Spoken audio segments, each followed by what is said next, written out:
Let's see, what day of the week is it? It's a Tuesday. Wow, how exciting that is. That means we get to do math. And even if it's not a Tuesday for you, I'll still let you do math. Let's go. Let's talk about exponents.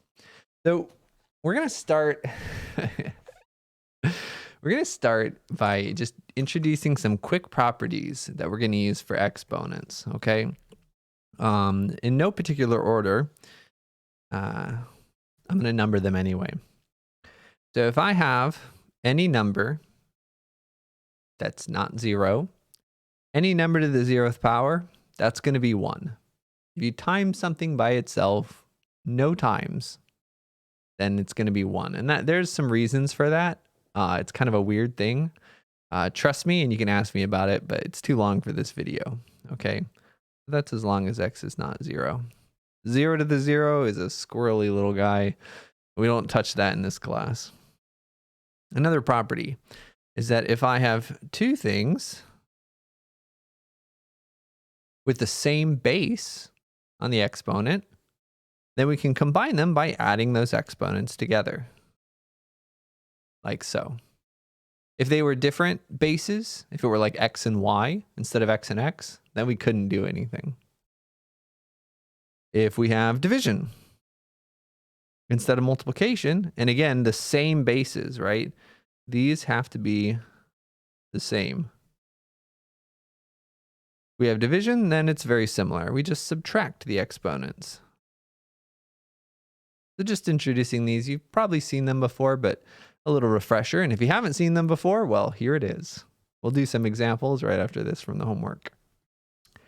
So a natural result of 2 combined with 3 is that negative exponents are a thing.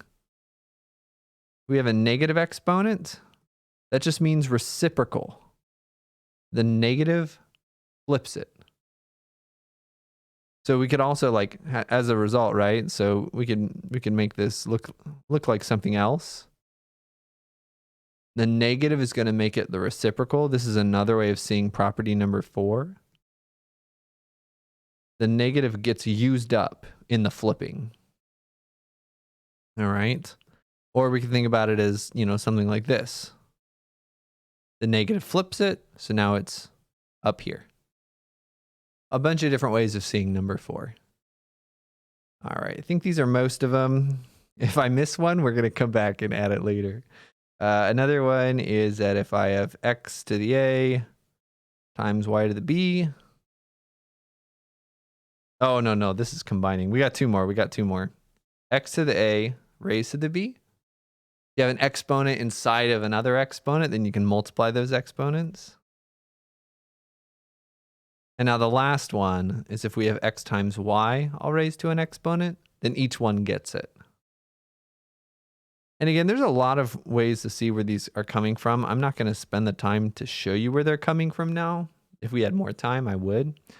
You can check out the full videos if you want, but this is just crash course. This is what we're doing here. I think this should be pretty much everything that we're going to use. So let's get into the problems and see how we can use these. So we're going to start with problem number 1, which starts with a 5. I thought about taking this out, and then I was like, it'd be kind of funny. I think it's funnier to leave it in. All right. Question number 1, problem number 5, 17 to the 0th power. Oh, that's easy, Jason. You told me that any number that isn't 0 raised to the 0th power is just going to be 1. Your calculator will agree with me. There we go. Nailed it. Question number 2, x to the 18th times x to the 7th. Which case is that? Oh, it's this case. Same base, right? This is the base. And they're the same, means we just add the exponents together. So what's 7 plus 18? 25. You'd get x to the 25th as our answer. Nice. And really what's going on for this one, number 2, I'll take 60 seconds to do this. I won't be too long. Right? We have x to the 8th times x to the 17th. What is x to the 8th? That's x times itself 8 times. Right? x times itself, and we have 8 of them. Well, x to the 17th power is x times itself 17 times. Well, how many times is x being multiplied by itself now? 25 times. That's where it comes from. All of these come from someplace similar. If you just write out what the exponents represent, something being squared is multiplied by itself. There's 2 of them. X to the 8th, there's 8 of them multiplied by itself. So we have 8, we have 17. They're all getting multiplied together. We got 25 of them. That's where it's coming from. All right, let's do some more. Number 4.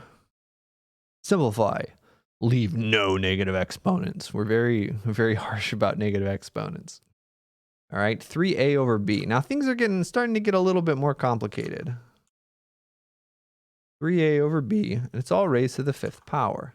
There's a lot of properties here that we're going to use on this problem. All right, actually there's only kind of one. But it doesn't look like we wrote it. We're going to be using this last property.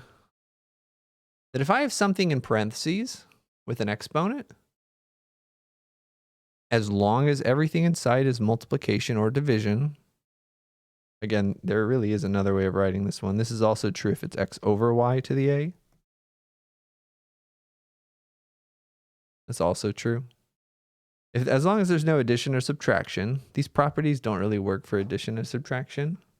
We don't like addition and subtraction.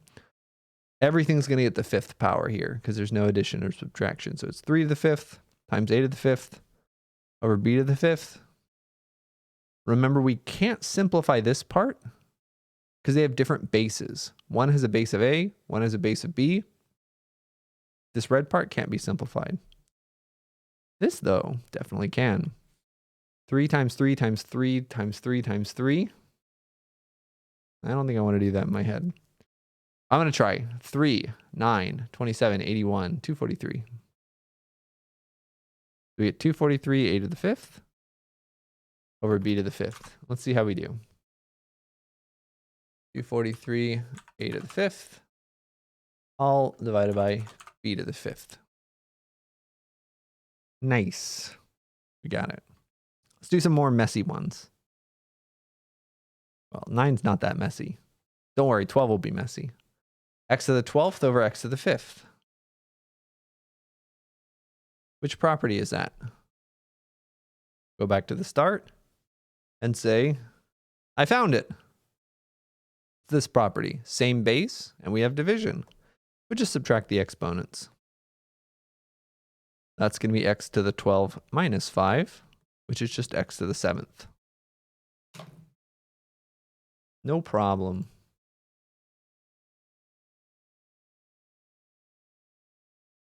Got it. Now let's do some messier ones. Not going to do all of these, but we'll do, I might do all of them. I might do all of them, actually. These are all really good. Okay. So 4x cubed times 3x to the 5th. This isn't really any of our properties. This is just kind of like old school stuff, like older, not as new stuff. You don't really need the parentheses here. Really what this is 4 times x cubed times 3 times x to the 5th. Everything's being multiplied together. This is just 4 times x cubed. The parentheses just mean multiplication. Parentheses are really important when we have addition or subtraction. But for multiplication, the parentheses here doesn't really mean anything. And if you write it like this, well, we can just switch the order. That's 4 times 3. Multiplication is commutative. Multiplication, a times b, is b times a. We can flip the order, no problem, same thing. Well, I know 4 times 3. I spoiled it. I said 12. And then this part, we got a property for that. Just add the exponents. 3 plus 5 is 8. We did it. 12x to the 8th. Next one. 2x squared to the 5th. Parentheses here are mattering. because now this tells us that all of this is getting raised to the 5th power. So we got that last property over here. Does the first thing's getting raised to the first things gets raised to the power, and the second thing gets raised to the power because it's multiplication. There's no addition or anything. So first thing gets the exponent, and the second thing gets the exponent. I'm going to write parentheses on this second guy to really make it clear what steps we're doing. But the idea is that both parts, the 2 and the x squared, are getting that exponent. 2 to the 5th is 2 times 2 times 2 times 2 times 2. That's 32.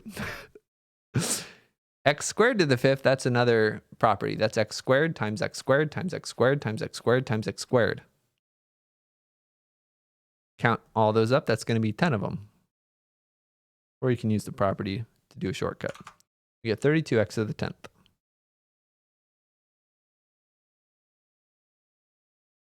Third one, we can skip the third one. Fourth one, 7x to the negative 2nd. So big warning, big warning. This is not the same as this. These are different things. The red guy on the right means everything gets the negative 2 exponent. Order of operations on the left says that the negative 2 is only getting applied to the x. If you want, you could write this as 7 times x to the negative 2. This is an optional step. May or may not be helpful. And then what do we know about negative exponents? They flip it. But it's only flipping this. Because the 7 doesn't have that exponent. We get this sort of thing. And then we can combine the fractions. 7, we can write that as 7 divided by 1. And then multiply the numerators. Multiply the denominators. And get our answer. I kind of want to do another negative exponent one. Check our answer. Hopefully we get 3 out of 4 points here. Great. There's another good one with negative exponents that I could have done.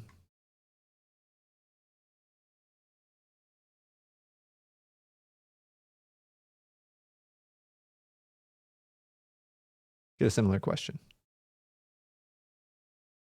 It's too similar. Yeah, let me know if you have questions. And have a great rest of your day. Bye-bye. Also, happy Tuesday for me. It's Tuesday for me anyway.